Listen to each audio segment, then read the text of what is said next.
Ser mamá es un camino maravilloso que viene acompañado de grandes retos. En este espacio hablemos de todo lo real, inquieto, divertido, inspirador y retador que conlleva ser mamá. Yo soy Sofía Rendón, una mamá con las mismas dudas que tú y esas ganas de formar para trascender. Bienvenidas a nuestro espacio Entre Mamás. Bienvenidas a un espacio más de Entre Mamás. Hoy tenemos una invitada que es especialista en un tema que a veces nos incomoda, pero tenemos que abordar sí o sí con nosotros, nuestra pareja y nuestros hijos. Samantha Espino, bienvenida. Ella es psicóloga clínica de la salud, es educadora sexual por la Asociación Mexicana por la Salud Sexual, es maestra en sexualidad, tiene formación en sexología clínica y terapia sexual, ha brindado talleres y conferencias sobre este tema a adolescentes y personas adultas. Actualmente trabaja como psicóloga escolar y terapeuta sexual. Bienvenida. ¿Cómo estás, Samantha? Gracias, muy bien. ¿Y tú? También, gracias a Dios. Y bueno, vamos a platicar de este tema, hacerlo lo más ligero posible, porque a veces, ahorita vamos a platicar qué onda con esto de abordar este tipo de temas con personas de mi generación. Ok. Pero bueno, antes que nada, quisiera empezar que nos cuentes quién es Samantha.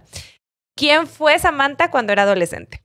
Ok, la verdad es que tuve como una etapa de adolescencia muy rebelde, así le diría yo. Ajá. Pero creo que fueron como muchos aprendizajes los que llegué a vivir. Ok.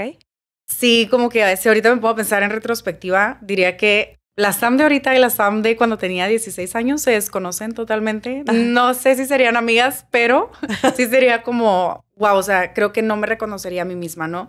¡Qué padre! Sí, pero la Sam de ahorita definitivamente creo que es una persona que nunca creí llegar a ser, o sea, como, o al menos no era el futuro que yo tenía planeado, pero no porque lo tenía planeado como de forma distinta, sino porque siento que las cosas que he vivido ahorita me han llenado de alegría, me han llenado de pasión y fue algo que jamás me imaginé estar haciendo, ¿no? O sea, el trabajar como psicóloga escolar, yo había dicho en un momento, jamás trabajaré con niños otra vez.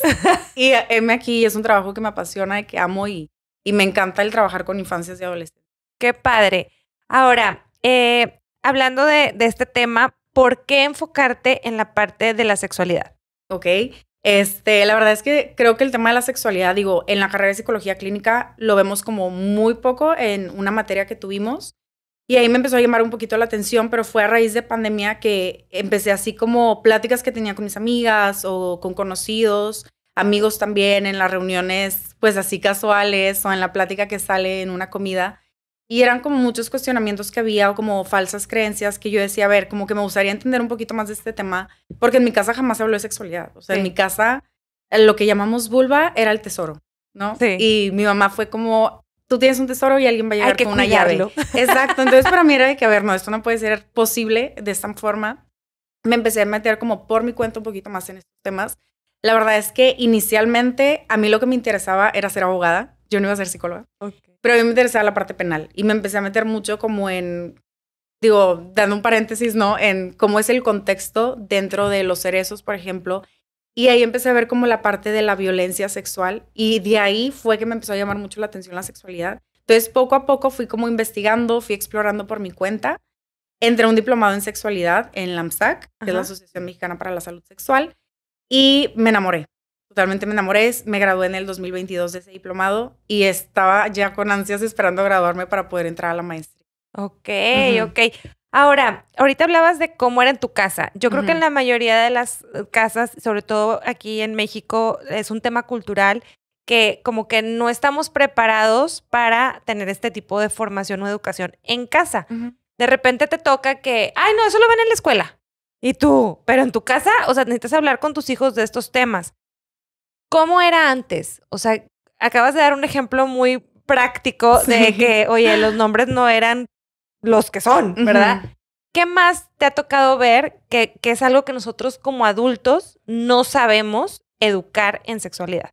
Creo que mucho tiene que ver con el nombrar las partes del cuerpo. O sea, como es tan sencillo decir, este es mi codo, este es mi hombro, esta es mi rodilla, pero el decir vulva es como, no puede ser. sea, tengo muy guardado en mi mente un recuerdo de cuando estábamos en primaria que un compañero, por decir la palabra pene, le mandaron un reporte y fue tipo suspensión y fue así como un tema gigantesco, cuando simplemente era como, ay, jaja, pene, o sea, porque era un tabú, porque ¿no? era O sea, prohibido. Era prohibido. Y la verdad es que ahorita trabajando en colegio, por ejemplo, me puedo dar cuenta que a veces pasan accidentes, ay, me caí, me pegué, y no saben cómo nombrarlo, ¿no? O hay personas o niños que a veces es como la galleta o la flor, que es de que no sé a qué te estás refiriendo, o sea, explícame dónde está esto porque pues no entiendo a qué parte te refieres. A qué parte te refieres. Entonces, sí creo que ese es como el principal tema y es algo tanto de antes como de ahorita. O sea, ahorita todavía sigue viendo como ese tabú. Y por ejemplo, yo que lo vivo en un colegio, pues son partes del cuerpo que a veces no puedes tú nombrar porque no sabes el niño o la niña pues cómo se lo enseñaron en casa o si acaso tiene conciencia de que existe esa parte en su cuerpo, ¿no? Y por ejemplo, nosotros crecimos así, nosotros crecimos dándole esos nombres que cada familia, de acuerdo a su creatividad, podía nombrar. Ahorita decías, oye, es que un golpe, o sea, un golpe es algo que es que me duele y entonces no sabes decir. Pero, ¿qué pasa cuando hay alguien que toca esas partes que no sabes nombrar?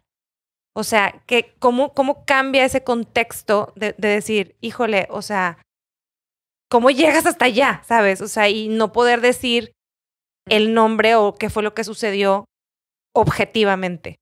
Lo más triste es que cuando llegan a suceder esos casos, digo, hablando en general, o sea, en México, pues a veces ni siquiera o sea, no se dice, no se comparte, porque si a mí no me enseñan que eso está mal, o sea, que alguien más me toque esté mal, o que es una parte privada, pues difícilmente yo voy a reconocer que cuando alguien externo me toca ahí es algo incorrecto, ¿no? Entonces, lo que yo he podido ver en mi experiencia es que las niñas o los niños que sí les nombran las partes de su cuerpo, sí te pueden decir, es que me pegué aquí, pero es que tú no me puedes ver, solo mi mamá me puede ver, ¿no? Entonces, sí hay muchos que tienen como ya esta conciencia.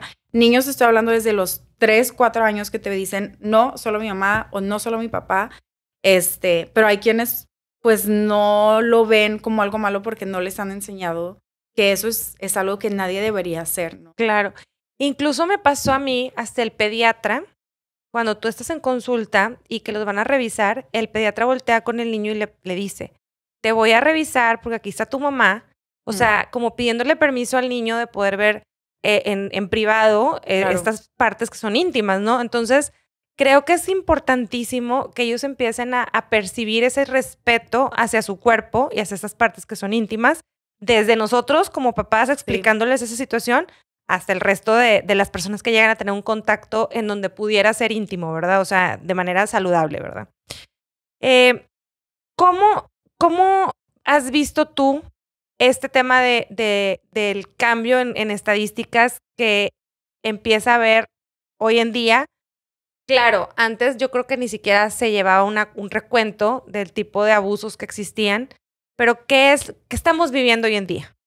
¿Qué información tienes tú que nos puedas compartir? Ok, la verdad es que las estadísticas, digo, a raíz de la pandemia se aumentaron muchísimo, sobre todo porque pues hay niños y niñas, digo, en el 60% de los casos, si no es que más, la persona que abusa está dentro del núcleo familiar, ¿no? O sea, es un tío, una tía, una prima, un abuelo, lo que sea. Entonces, a raíz de la pandemia incrementaron muchísimo más los casos de abuso y lo que también pasó fue que se había incrementado hasta un 117% el consumo y la producción de la pornografía infantil aquí en México. Las estadísticas, si bien hay como una cifra que se desconoce, porque muchos casos pues no llegan ni siquiera a conocerse, ¿no? No son ni siquiera hablados.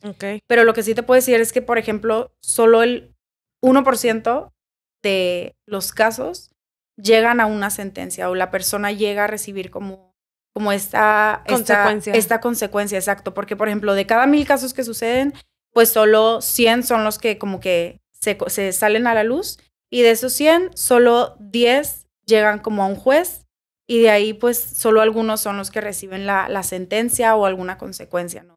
Pero los demás se pueden desconocer porque pues cuando sucede algún tipo de abuso hay como todo o sea, como un sistema o como un ciclo que pasa a la niña, al niño o el adolescente por el cual queda como atrapado y es más complicado poder decir, oye, viví esto.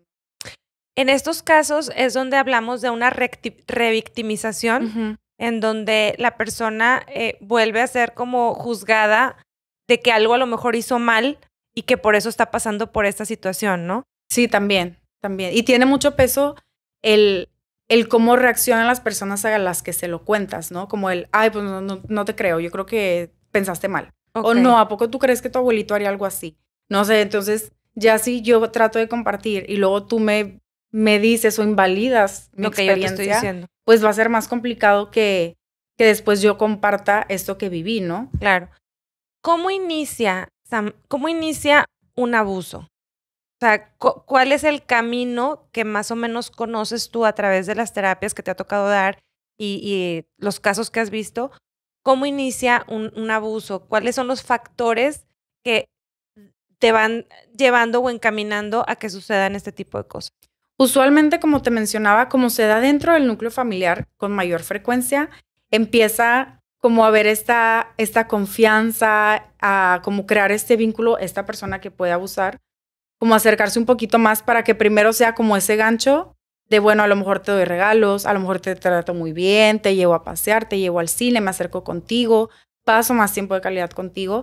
Y poco a poco, como van agarrando la confianza, es cuando ahí empiezan a hacer este tipo de acciones, ¿no? Pero también puede pasar que uno de los factores de riesgo, por ejemplo, es si hay algún familiar, no sé, supongamos que la mamá o el papá tiene algún tipo de trastorno mental, algún daño neurológico, que no pueda estar presente o no pueda ser capaz de atender a la familia o a la niña o niño en cuestión, es ahí cuando también pues está en... Vulnerable. Ajá, vulnerable, en riesgo. O, por ejemplo, cuando hay un cambio de roles, ¿a qué me refiero con esto? Cuando a lo mejor el papá ya no está presente en la familia o la mamá ya no está presente, entonces ahora yo como adolescente tengo que ejercer el rol de mamá con mis hermanos menores, pues ahí también estoy en riesgo de a lo mejor o yo abusar a uno de los hermanos o que uno de mis hermanos mayores me abuse a mí porque ahora es mi figura paterna. Ok. ¿Me explico? Ok. O sea, que exista un cambio de roles dentro del núcleo familiar. Exacto. Y supongo que el factor de esta inestabilidad en la vida del menor es lo que fomenta o propicia este tipo de situaciones, ¿no? Ahora, no sé, de la pandemia para acá, ¿hay casos o los casos se documentan más o es porque o es la situación que vivimos en la pandemia lo que detonó? O sea, quiero saber qué es lo que está registrado como este cambio tan drástico en lo que es, o porque estuvimos encerrados, se dio, o sea, ¿qué fue lo que creen que pasó durante este periodo de tiempo? La gente estaba más estresada, no sé, o sea, ¿qué es lo que clínicamente ustedes han detectado que sucedió para que esto detonara esta problemática que ya es una problemática social? Para que se dieran como a conocer las estadísticas, sí. ¿Te refieres? Sí, o sea, que se diera este incremento tan grande en la población, ¿no? Ok, digo, creo que principalmente el incremento tan grande pudo haber sido por lo mismo que a lo mejor, pues si yo soy un adolescente que antes de pandemia salía a la escuela y luego llegaba un ratito en la tarde y mis papás no estaban, ahora pasar a estar todo el día metida en mi casa con mis papás o con mis tíos. Hay muchas familias aquí en México que viven toda la familia dentro de una casa, ¿no? Que a lo mejor la casa es un cuarto. Claro. Y todos dormimos en el mismo cuarto, en la misma cama, perdón, y convivimos en el mismo espacio, tíos, primos, abuelos, tías, lo que sea. Y pues eso genera tanto como pues mayor tiempo que pasamos juntos, como también puede generar más problemas, más fricción, más como pues estadías de vulnerabilidad que a lo mejor pues como estamos pasando una situación muy difícil, alguien perdió el trabajo. Claro. O alguien a lo mejor la está pasando muy mal emocionalmente, que eso también puede estar afectando la dinámica familiar y eso conlleva a que pasen este tipo de situaciones, ¿no? Se descuidan algunas cosas, entre ellas pues el bienestar de los menores. ¿Quiénes son los más vulnerables? Porque sabemos que los menores, todos, pues por ser menores, tienen algo de grado de vulnerabilidad. Pero dentro de este rango de edades hay niños que todavía están como más vulnerables a que suceda este tipo de abuso. ¿Qué características tienen estas personas, estos niños? La verdad es que creo que cualquier niño o niña, independientemente de la edad, está expuesto a poder pasar por esto y la verdad es algo muy lamentable, muy triste porque así como hay chiquititos de meses que sufren algún abuso, como también en adolescentes, por ejemplo, hay algo que se conoce como estupro, que es como este abuso sexual a una persona que está entre los 12 y los 18 años, que quizás dices tú, bueno, a lo mejor y es más consciente. Pues sí, pero no tiene la capacidad mental todavía, o sea, su cerebro no está lo suficientemente desarrollado como para consentir. Okay. Entonces, hay como diferentes maneras en las que se puede dar un abuso, por lo que cualquier niño o niña, independientemente de la edad, está en riesgo. ¿A qué me refiero con esto? Que este puede ser un abuso directo o indirecto. Okay. Puede ser que a lo mejor, o sea, uno directo es una persona llegar con un menor y a lo mejor pues tocar sus partes privadas o darle un beso, etcétera, ¿no? Y algo indirecto es, pues a lo mejor no te toco, pero te pido que te quedes aquí conmigo mientras veo pornografía. Ya. ¿No? Entonces, o te mando imágenes. Ajá, o te mando imágenes eróticas o así, sin tu consentimiento. O, por ejemplo, ahorita que mencionaba lo del estupro, pues sí puede ser con consentimiento entre comillas, porque realmente la persona no es capaz de consentir a esa edad, pero sigue siendo un abuso. A ver, vamos a hablar de eso, me interesa mucho. Nosotros aquí trabajamos con chavos entre 9 y 15 años. Y ahorita acabas de hablar del consentimiento. Sí es importante que nosotros les expliquemos a los hijos de qué se trata el consentimiento. ¿Puedes tener una definición de lo que es el consentimiento y cómo se la pudieras expresar a un niño de esas edades? Sí. El consentimiento es el yo tener la información y la libertad de decir sí quiero esto y sí autorizo. Y si en algún momento dejo de querer, estoy en todo mi derecho de que no pase. Okay. ¿No? Y eso sucede tanto en las relaciones adultas como en las de adolescentes, como en los niños. Creo que en los niños, dependiendo de la edad que tengan, pues a veces es un concepto complicado de a lo mejor explicar verbalmente, pero me parece que la mejor opción o como la manera más ideal de hacerlo es con acciones. ¿A qué me refiero con esto? Por ejemplo, la situación que ahorita mencionabas del pediatra, ¿no? Ajá. O sea, como mamás a veces, digo, yo no soy mamá, pero lo puedo ver al trabajar en un colegio, como mamás a veces, pues es como entras al baño mientras está bañando o mientras está cambiando y te cambio y te pongo la ropa o te la quito y así, y no te digo nada. Y yo no sé qué está pasando como niño o niña, simplemente pues me están quitando la ropa o me están cambiando, me están limpiando. Entonces ahí es muy importante desde bebitos de, oye, te voy a quitar el pañal. Okay. O, oye, ahorita te vas a meter a bañar. ¿Quieres que yo te ayude a quitarte la ropa o te la quitas tú? Oye, ¿te puedo poner tu calzoncito? ¿Necesitas ayuda? O, por ejemplo, si se está metiendo a bañar el niño, tocarle la puerta, ¿puedo pasar? Necesitas que te ayude a cepillar el cabello. O sea, va desde lo tan sencillo de, ¿quieres que yo te ayude a servir un vaso de agua? Claro. Como el hacer estas preguntas para que el niño o la niña también sea consciente de, yo puedo decidir sobre mi cuerpo, sobre si me quieres tocar o no. Uh-huh. Y yo, en cualquier momento que me sienta incómoda, independientemente de mi edad, te puedo decir, esto no. Okay. Porque mi mamá me dijo que esto no se puede hacer y claro, porque yo no quiero y no se va a hacer. Ahora, hay abusos que pueden ser, y como decías tú, de tocar o no, o de ver alguna imagen o así. Por ejemplo, ¿cómo catalogas tú el hecho de que de repente hay adolescentes que se toman fotos en bikini y los papás toman la fotografía y la suben a sus redes sociales? Hablo sin el consentimiento de los menores, y ellos se sienten como, oye, ¿por qué subiste esa foto mía? Yo no te di el consentimiento de que lo hicieras. ¿Eso abre una puerta o estoy exagerando? ¿Abre una puerta al abuso, te refieres? Sí, o sea, abre una puerta a sentir que abusaron de esta persona o de dar una mala información de qué es el consentimiento, porque pues estás exponiendo en un lugar en donde yo me sentía cómoda, pero a lo mejor no quiero que todo el mundo lo vea, ¿sabes? No sé, sí. Es una pregunta. Sí pudiera dar paso como a este mensaje como ambivalente de, a ver, o sea, por un lado me quiero proteger, tú me dices que no suba fotos a mi Instagram o videos a TikTok en traje de baño, yo sé que es algo que por mi edad no debería hacer, pero luego tú vas y lo publicas en Facebook, como dices, a 1000 personas. Ajá. Entonces, sí pudiera ser como esta parte de no estoy entendiendo el mensaje que me estás dando, o que a lo mejor, como yo veo que tú lo haces, pues yo también lo puedo hacer. Claro. No, y no pasa nada. Entonces, sí creo que pudiera dar pie a que a lo mejor no se entienda muy claro el concepto del consentimiento o de lo que está bien o lo que está mal o lo que me puede poner en riesgo. Claro. Porque a final de cuentas también pues en la adolescencia llegamos a tomar muchas decisiones que ni siquiera pensamos a futuro, ¿no? O sea, que es como, ahorita esto me va a dar placer, me va a generar felicidad y lo voy a hacer. Sí, es el efecto de la dopamina inmediata.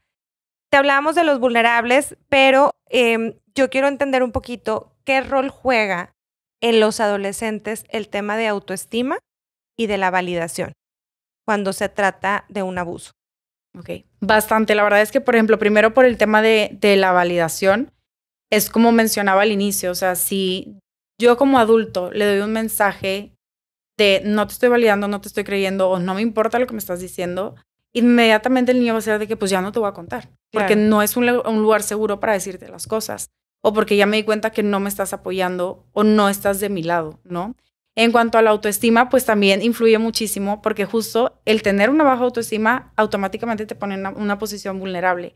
Me pongo a pensar, no sé, a lo mejor una niña, una adolescente de 15 años, que llegue alguien mayor a decirle, oye, es que estás bien bonita, es que mira tu cuerpo, es que tu cabello, tú esto, tú lo otro, pues obviamente si son cosas que a lo mejor yo no me creo a mí misma o que nadie más me dice y llegas tú y me das todo esto, pues claro que puedo caer, ¿no? Claro. Y ahí sería, hay algo que se conoce como coerción, que es como esta manipulación psicológica, que pues a lo mejor no me estás forzando físicamente a que haga algo, pero psicológicamente pues hay formas de llegar a eso. Yo tengo una teoría que quiero ver validar contigo en cuanto a el tema de que la validación y la autoestima van de la mano. Cuando tú no validas a tus hijos de manera constante dentro de tu casa, ellos van creciendo con una autoestima más limitada. ¿Por qué? Porque entonces ya se empiezan a cuestionar si lo que realmente ellos están sintiendo o lo que ellos piensan sobre sí mismos es real o es verdad, ¿no? Y en el momento en que ellos se sientan tan invalidados en casa, a la hora que una persona se acerca y la valida de manera ficticia, porque en realidad lo único que quiere es obtener algo a su favor, Sí. son presas fáciles para estas personas. ¿Estoy en lo correcto? Sí, sí pudiera ser. O sea, siento que es una línea como muy delgada. Tanto el validar de más o el como... Ahorita me meto a eso como el no validar nada. Por ejemplo, puede pasar a lo mejor que sea un niño en su casa, es todo, tú eres perfecto, tú sabes todo, tú eres el más guapo, tú eres la más bonita, la más inteligente, la más no sé qué. Pues eventualmente va a salir al mundo donde Y se va a no dar es cierto. cuenta que va a haber alguien más inteligente que él o ella, que va a haber alguien que hace las cosas mejor, que practica mucho mejor cierto deporte o que tiene más bonitos ojos, no sé, y va a ser como todo lo que tú me dijiste fue una mentira, ¿no? O ya no te creo porque me encerraste en una burbuja de que yo era lo máximo o yo era perfecto en todos los sentidos y salgo al mundo real y me doy cuenta que no es así. Pero también puede pasar la otra parte de a lo mejor yo hago mi mejor esfuerzo y tú no me validas absolutamente nada. Entonces, cuando salgo y me expongo y hago algo y alguien me lo aplaude, pues para mí va a ser lo máximo porque nunca he recibido eso. Entonces sí siento que es como una línea muy delgada de sí validar, pero también cuidar qué es lo que estamos validando o qué es lo que estamos aplaudiendo, ¿no? Algo que como que yo siempre recomiendo es validar aquello que no es físico, sino, oye, es que tienes muchas habilidades, oye, es que eres súper capaz o sabes muchas cosas, tienes mucho conocimiento, aprendes muy rápido. Y dejar de un lado como el aspecto físico. El aspecto físico, exacto. Oye, súper interesante porque a los chavos a esa edad, pues lo que les importa es cómo se ven. Claro. O sea, como que no es lo que traigo en la mochila, sino cómo se ve la mochila. ¿Por qué cuando sucede un abuso es mejor para ellos guardar el secreto? Porque es parte del engaño. Haz de cuenta que es como un ciclo que ahí las personas abusadoras es, si tú hablas algo, si tú le dices a tu mamá o a fulanito de tal lo que está pasando, yo lo voy a hacer con tu hermana. O a quien van a regañar es a ti, no a mí, porque no te van a creer. Entonces todo es como esta parte de un engaño y por eso es como, pues mejor no lo digo, ¿no? O incluso a veces cuando lo van a decir y ven alguna señal en el entorno que no los hace sentir seguros, como lo que mencionaba de esta invalidación o el simplemente hacer caso omiso a lo que está pasando, pues es como un, no, pues ¿para qué lo digo? No, claro. O no quiero decirlo porque a lo mejor va a lastimar más a alguien más y yo no quiero que le hagan eso a mi hermano.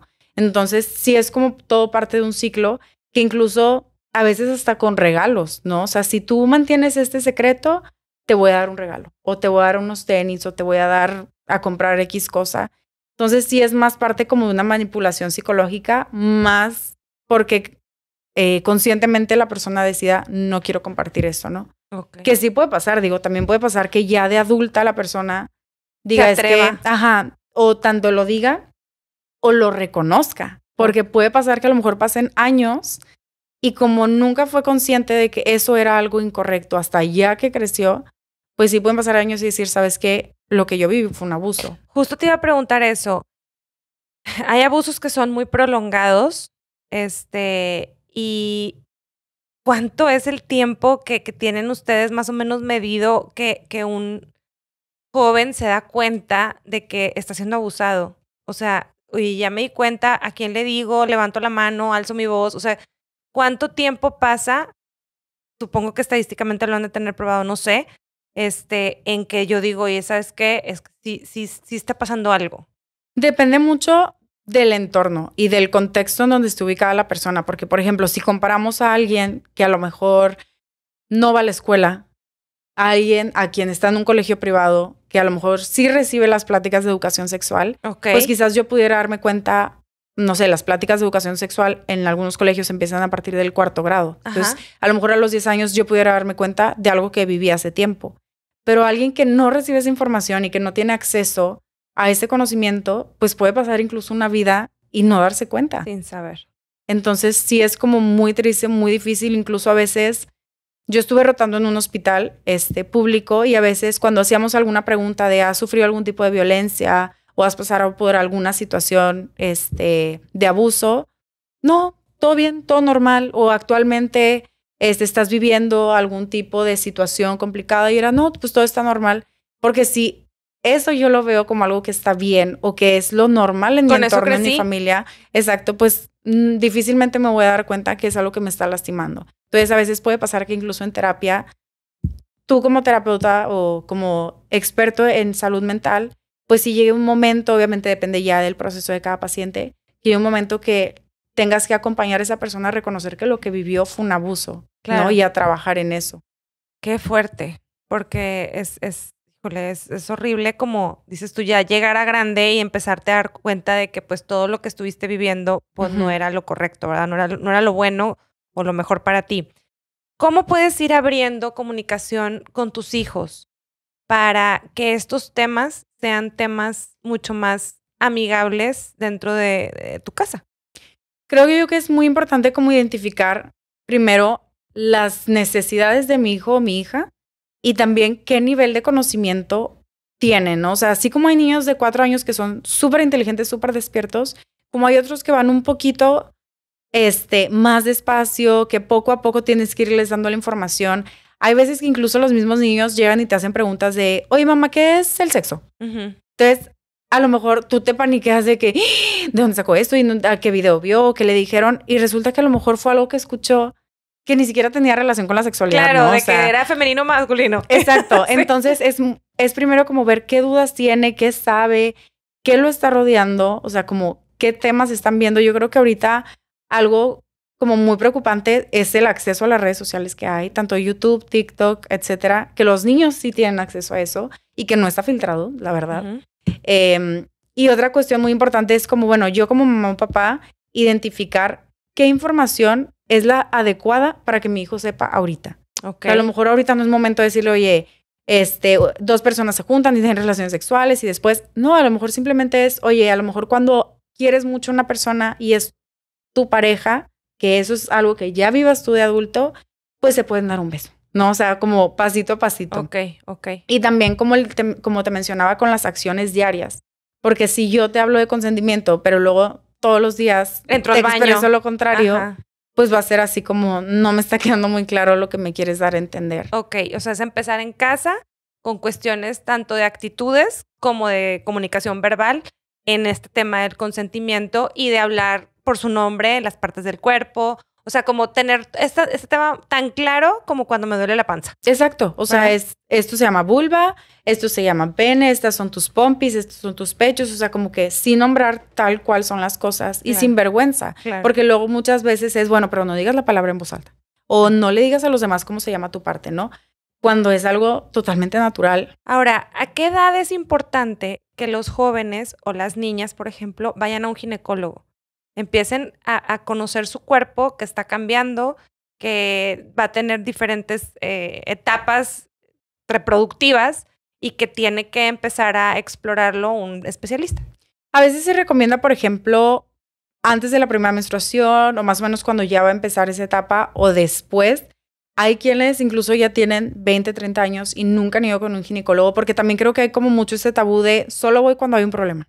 Sí, ¿no? claro. Que siento que lo mismo ha de pasar como con la psicología, Ajá. que es algo que sigo escuchando en la actualidad Sí. de, no, pues es que no me Yo no está tengo pasando broncas. nada. Ajá. Exacto. Pero lo que yo, como siempre les digo es, a ver, o sea, para saber que hay un problema, pues primero tienes que conocerte cómo es como tu estado basal, ¿no? Claro. Entonces, sí recomendaría que entre los 10, 11 años, digo, también depende de cada Del proceso, desarrollo del físico desarrollo de la físico persona. de cada persona, pero sí irle instruyendo de, a ver, oye, a lo mejor solo vamos a ir con tu ginecóloga para platicar sobre tu desarrollo, o sea, sobre qué va a pasar. Claro. A lo mejor puede servirle a esa mamá o ese papá para acompañar al menor de, oye, mira, cuando cumplas cierta edad, a lo mejor vas a empezar a notar, pues, más vellito en tu cuerpo, vas a sudar más, o ya va a tener olores de sudor, o sea, Claro. como poco a poco hay muchos libros muy padres que vienen como explicado paso a paso y por edades. Ok. Y creo que es fundamental el que el niño o la niña, el menor en este caso, tenga acceso a esa información. Ahora, la visita al ginecólogo es para las niñas. ¿Hay algún tipo de visita con algún especialista para la parte masculina? Usualmente se da con el urólogo. Con el urólogo. Sí, Ok. pero igual, por ejemplo, son temas que quizás previamente se pueden comentar con el pediatra de, oye, tengo cierta inquietud con este tema, ¿qué me puedes recomendar? Ok. O con quién puedo ir. Y lo más importante es que esa persona con la que asistas realmente te haga sentir segura y cómoda con la información, ¿no? Porque profesionales pues puede haber de todo y también te puede tocar a alguien que a lo mejor ponga primero sus creencias religiosas o lo que esa persona considere que está bien o mal. Claro. Y a lo mejor el conocimiento que te comparta pues va a ser basado en, o sea, ya con un juicio previo, ¿no? Entonces Claro. sí sería como muy importante también Sí. tú saber que sí, que no. Ahora, digo, me estoy imaginando un escenario en donde tú vas a ir a hablar con el doctor o el especialista sobre el desarrollo de tu cuerpo, no sobre tus creencias, ni le estás abriendo la puerta a que vaya a tener relaciones sexuales. O sea, le estás enseñando que conozca su cuerpo, porque es muy diferente el que tú vayas con un ginecólogo, no, porque ya va a empezar. Pues claro que no, o sea, esa edad, obviamente no estás esperando que tenga sexualidad temprana, o sea. Totalmente. Entonces, ojo mamás, es bien importante que tengamos claro que no es para eso, sino es para que conozca su cuerpo. Existen ciertas vacunas que se tienen que poner. Ahorita está mucho la de ¿El BPH? Ajá. Sí. Platícame un poquito para qué es esa vacuna y por qué es importante que sea antes de que inicien la parte de reproducción. Usualmente son vacunas, digo, ahorita no sé cómo esté o si dependa de cada colegio, porque yo recuerdo cuando yo estuve en mi colegio de niña, sí nos ponían esas vacunas. Actualmente no me ha tocado que las pongan, pero es mejor de una edad temprana para prevenir porque son muy duraderas. Sí las puedes hacer de adultas, pero obviamente, pues el costo también es una inversión a final de cuentas. Ajá. Pero pues a lo mejor no va a proteger igual que como lo haría a una edad diferente. Temprana. Ajá, a una edad temprana justo.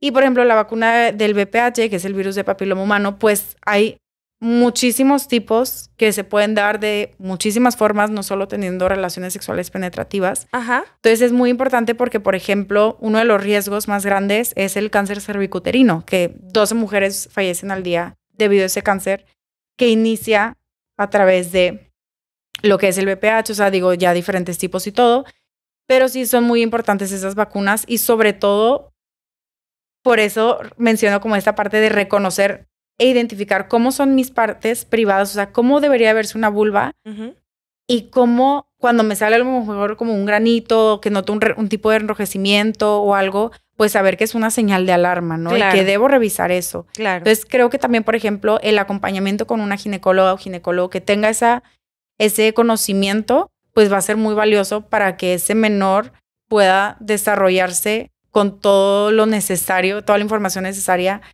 sobre su salud sexual. Hablamos mucho, o yo al menos trato mucho de hablar sobre la conciencia. La conciencia es esa información que tú necesitas para tomar tus decisiones.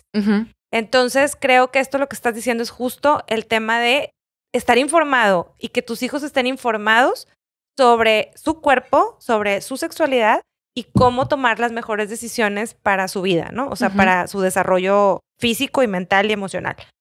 ¿Qué factores crees tú que favorecen cuando existe un abuso? Hablamos mucho del tema, por ejemplo, entre mamás y así, es la ropa, por ejemplo. si hay niñas que traen ropa muy provocativa, es que traía ese minifalda que se le veía todo, un escote muy provocativo, entonces por eso los niños le tuvieron que decir o le dijeron tal cosa, o le tocaron X parte, o la nalguearon, o no sé, o sea, y entonces dentro de las conversaciones de los adultos se convierte en juzgar a la niña por cómo venía vestida y entonces por eso sucedió el abuso, cuando en realidad, a menos de que tú me digas lo contrario, pues eso no debería de ser así. ¿Cuál es el sentir en este tema que me pudieras expresar sobre el tema de esos factores que favorecen a que algo sea tomado como un abuso? Sí, no, totalmente. Creo que ese es un discurso que yo también lo he escuchado y que me parece muy triste porque es como esta salida inmediata de, bueno, pero es que tú qué estabas haciendo para que te pasara eso, ¿no? O sea, como siempre tratan como de responsabilizar a la persona abusada de lo que le sucedió, cuando justo como mencionan como en esta, se me olvidó como esta palabra, pero ay, se me fue. Parte de la canción que mencionamos, por ejemplo, en la marcha de la culpa no era mía, ni dónde estaba, ni cómo vestía, claro. O sea, nunca va a ser tu culpa, independientemente de si estabas bajo efectos del alcohol, si estabas en pijama, si te acabas de salir de bañar, jamás va a ser tu culpa. O sea, la culpa y la responsabilidad la va a tener la persona que abusa y que se aprovecha de esa persona, independientemente de la edad que tengas, ¿no? Porque tanto yo como adolescente, como adulta, por ejemplo, ahorita a mis 25 años, yo estoy en todo mi derecho de salir y tomar, y si yo quiero ponerme una súper borrachera, y eso no significa ni te da derecho a ti externo abusando de mí, a que me abuses. Exacto, yo en ningún momento lo estoy consintiendo ni te estoy abriendo esa puerta. Entonces sí creo que es algo que debemos tener muy en claro y jamás hacer esa pregunta a alguien que ha vivido una experiencia, ¿no? Porque es como de por sí todo lo que tú estás cargando y yo todavía te pregunto o trato de encontrar así como qué fue lo que tú hiciste mal. Está bien feo. Está muy fuerte, sí. Oye, y por ejemplo, existe el tema de la música. Ahorita la música es muy explícita. Todo el tiempo, porque muchas veces yo también digo, ay, bueno, cuando nosotros cantábamos canciones en inglés también estaban súper rojas, estaban muy explícitas, pero eso creo que hace un ambiente mucho más candente para ciertos jóvenes que están en la tormenta perfecta entre la hormona, el nomás tantito, no pasa nada, etcétera. ¿Cómo juega ese papel de la música actualmente en los jóvenes para este tema del abuso? Fuertísimo, porque de hecho me han salido muchos TikToks, por ejemplo, de escuelas en donde les llevan un show a primaria o secundaria y es de ese tipo de música. Y dicen cosas que ahorita ni siquiera quiero repetir, pero dicen cosas que es de que seguramente ni sabes qué significa, pero tú lo estás cantando. Pero también es como, pues es algo que si yo escucho todo el día y yo escucho y te falto el respeto y no sé qué, te pongo en quién sabe cómo, pues obviamente a mí eso me va a parecer algo que está bien o algo que muy tú natural. Deseas. Ajá. Entonces ya como que lo generalizo de que, ay, pues si fulanito de tal músico, tal artista lo dice. Que es el que tiene millones de followers. Ajá. Pues entonces si yo lo hago seguramente también va a estar padre. Sí. Porque no tienen como esa capacidad todavía para decir esto está bien o esto está mal. Y sí, pues la música siento yo que es muy diferente, como mencionabas, a como era antes. O sea, hay canciones que creo que deberíamos todavía aprovechar muchísimo de épocas atrás, porque sí las de ahorita creo que se están saliendo de control. Totalmente. Ahora, yo comparo un poco el tema de la pornografía, que es visual, con este tema auditivo. No sé si sepan, mamás, que existen estas drogas auditivas, que es el mismo efecto que pudiera tener una canción. En lugar de estarlo viendo, o en aquel entonces que era viendo en una revista, que lo ves ahora en cualquier plataforma, lo estás escuchando, porque lo dicen, toda la canción se trata de eso, y entonces lo van narrando como va sucediendo, entonces no te dejan ni la menor duda de lo que pasó con esa persona, o con ese par de personas, o con esa multitud de personas. Exacto. Entonces sí está muy fuerte, y hay que tener mucho cuidado en lo que están escuchando los chavos, cuando sobre todo en épocas tempranas de 9, 10 años, que ya los ponen hasta en las fiestas. Ajá, y también porque, por ejemplo, si tú ves el video musical de esas canciones, también es como, ¿cómo puedes estar poniendo eso? O sea, me ha pasado ir a restaurantes en la pantalla así gigante y salen como que 1000 chavas bailando tipo en traje de baño o en un súper calzoncito. Y hay niños ahí presentes que después tú los ves y copian ese tipo de baile, imitan como los movimientos, que es de que, a ver, el niño a lo mejor no sabe que lo que está haciendo no es lo más adecuado. Claro. Pero pues es lo que él ve y le parece normal. Empiezan a hacerlo más natural. Ahora, Exacto. TikTok es una plataforma en donde no está censurada, es decir, no está ni regulada, ni vigilada, ni nada. Pues creo que los papás tenemos que estar presentes en la plataforma para ver lo que están viendo tus hijos. Es un sí o sí. O sea, ese no es opción, ni tampoco es como, o sea, es una recomendación, más bien dicho, Sí, alta. tanto Fuerte. TikTok como YouTube, porque, por ejemplo, escucho mucho de que no, pero es que no tiene YouTube, tiene YouTube Kids.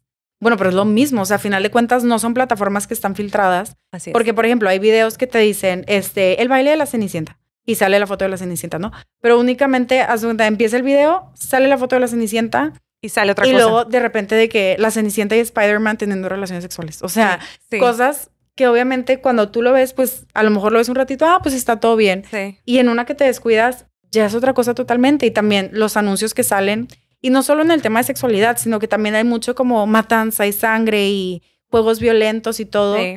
Y son cosas que los niños después empiezan a hablar en el colegio o con sus amigos. Sí. Y pues Ahora, lo empiezan otra a cosa consumir. también importante que no quiero que se me olvide es en TikTok, lo he visto, que hay chiquitas muy lindas que están haciendo bailes con canciones eróticas.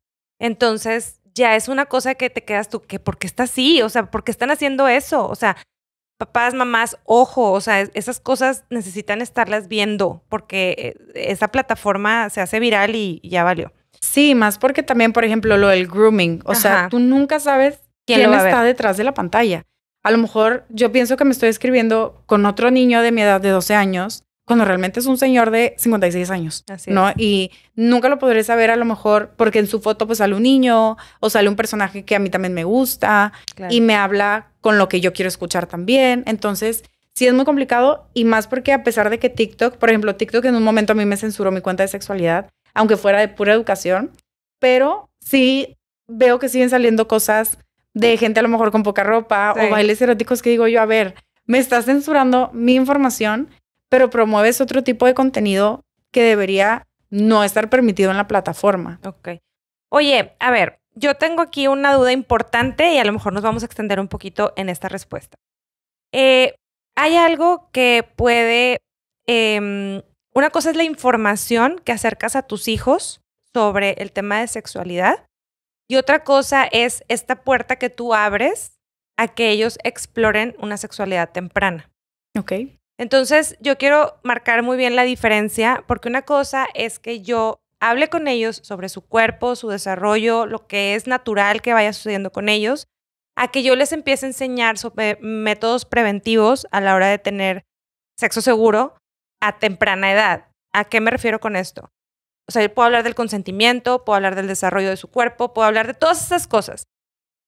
También puedo hablar de un propósito de vida, que ellos enfoquen sus esfuerzos en manejar un propósito de vida y que se mantengan alejados de ciertas circunstancias que los puedan llevar a tener algún abuso o alguna relación sexual temprana. ¿Qué relación existe entre el poder informar a mi hijo y abrirle la puerta a que explore una sexualidad temprana?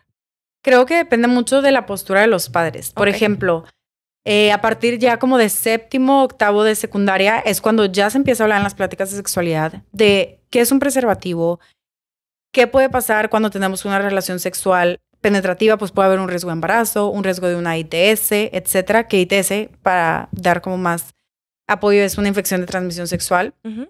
Y se habla únicamente como para que sepas que esto es lo que tienes que hacer para cuidarte, ¿no? Pero en ningún momento te estoy invitando a tener las relaciones. Pero creo yo que también tiene mucho que ver con el que tanto te lo prohíbo, ¿no? Porque a veces puede pasar que entre más me prohíbas una cosa, pues también más ganas voy a tener que hacerlo, ¿no? Uh-huh. O depende del tipo de relación que haya entre los padres con los adolescentes. Llega una etapa en la adolescencia donde hay mucha rebeldía y donde todo el tiempo quiero estar en contra de mi mamá, en contra de mi papá. Entonces, lo que tú me des a entender que te cala, pues yo lo voy a hacer, Okay. ¿no? Para picarte así. Okay. Entonces, creo que lo que debemos de hacer como mamás y papás de adolescentes es como siempre estar abiertos a platicar, a que nuestros hijos se sientan como en la confianza de acercarse de, oye, mamá, tengo novio y quisiera experimentar algo. Entonces ahí tú ya poder entrar y decir, oye, ¿sabes qué? Me parece que a lo mejor ahorita no es la edad, pero puedes a lo mejor pues seguir saliendo con él, síguelo conociendo, o sea, como no ponernos así como, no, es que ¿qué te pasa? Estás loco y cómo se te ocurre, porque luego eso va a hacer que pierdan la confianza. En expresar lo que Exacto, en realmente están expresarlo. pensando. Pero, por ejemplo, yo ahí tengo una duda existencial, porque haz de cuenta que conforme van creciendo los chavos, vas alineando tus propósitos de vida. Es decir, empiezas a tomar mayor seriedad lo que quieres tú tener como metas de vida, ¿no?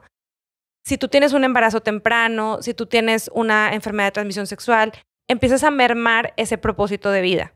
Es algo natural que sucede y sí sucede. Entonces, yo hablo de la supercarretera y de la calle empedrada. O sea, yo digo, tú como quiera vas a llegar, pero vas a llegar o por la calle empedrada o por la supercarretera.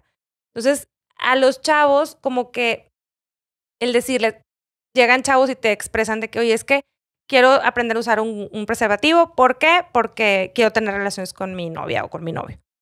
Y entonces tú como papá te quedas frío de decir, híjole, Claro. Entonces me ha tocado en conversaciones con algunos amigos que te dicen, es que pues es mejor decirles cómo usarlo. Y yo me quedo en esta cosa de, no, o sea, realmente creo que lo mejor es explicarles el hecho de que, o sea, todo lo que les puede pasar sí lo hacen, pero lo mejor es hacia dónde quieres ir. O sea, con esa relación, hacia dónde quieres ir, te suma a tu vida, no se suma a tus planes de vida. O sea, como ten mejor presente esos planes que tú tienes propios. No sé si estoy bien o estoy mal, Sí. pero pues por eso estás aquí. A ver, aclárame el punto. Sí, totalmente. Creo yo que ahí justo ahorita lo que mencionaba sería como preguntarle, a ver, pero ¿por qué quisieras experimentar esta relación sexual o por qué quisieras aprender a usar un condón? ¿Qué significa esta chica para ti? O cómo vas, o sea, como intentar como distraer Ajá. o cambiar el rumbo de lo que el adolescente está buscando en ese momento, ¿no? O sea, si lo que tú quisieras es una prueba de amor, por así decirlo, porque luego así le llaman de que es que es una prueba para saber que sí somos novios o para saber que sí tanto me quieres. Ajá.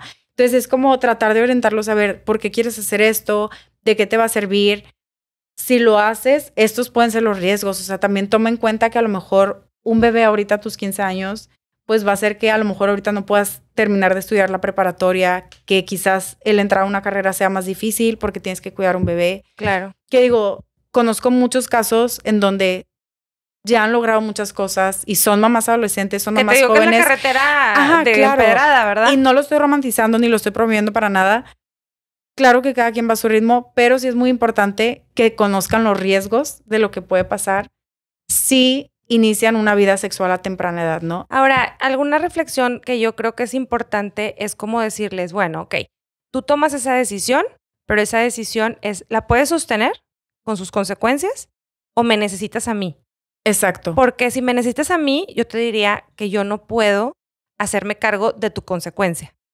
¿Sí me explico? O Sí, sea, ya totalmente. sea el que se va a enfermar vas a ser tú, el que va a cargar con el bebé eres tú. O sea, yo no puedo cargar con esa consecuencia.